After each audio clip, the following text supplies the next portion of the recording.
ordinary people across Europe have reacted with compassion to the plight of Ukrainians, yet we have a racist Tory government that draws arbitrary lines between Syrians, Africans, Afghanis, Ukrainian refugees, that one day tells us that politics cannot mix with sport, that one day tells us we cannot fly Palestinian flags, and the next day these leaders drape themselves in blue and yellow.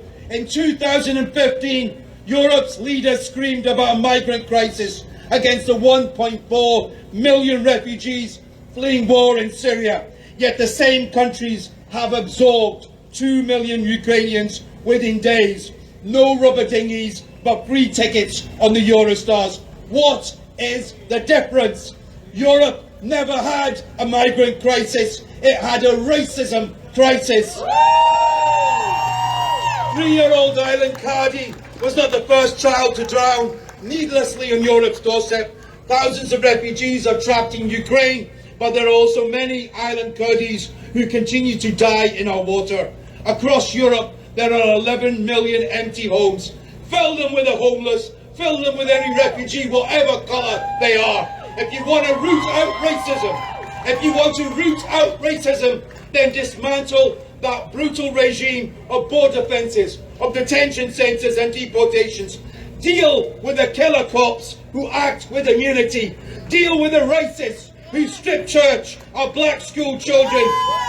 And nor should we absolve our own politicians, knee deep in the blood of thousands drowned by Europe's border controls, while Boris Johnson wines and dines Saudi crown princesses for more arms sales and oil.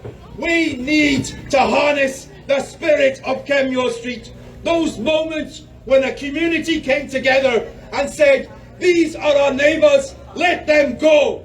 That moment I still remember when I stepped into Priti Patel's deportation van and the door was open to 2 Indian men, and I said to them, you are free because of the people of Glasgow.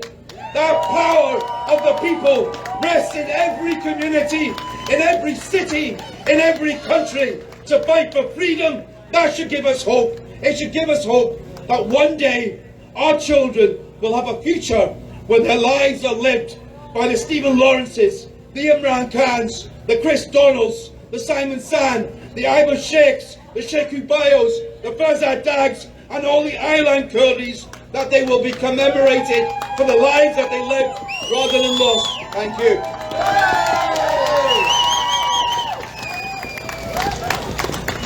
Super, Aamer, and just to let everybody know that the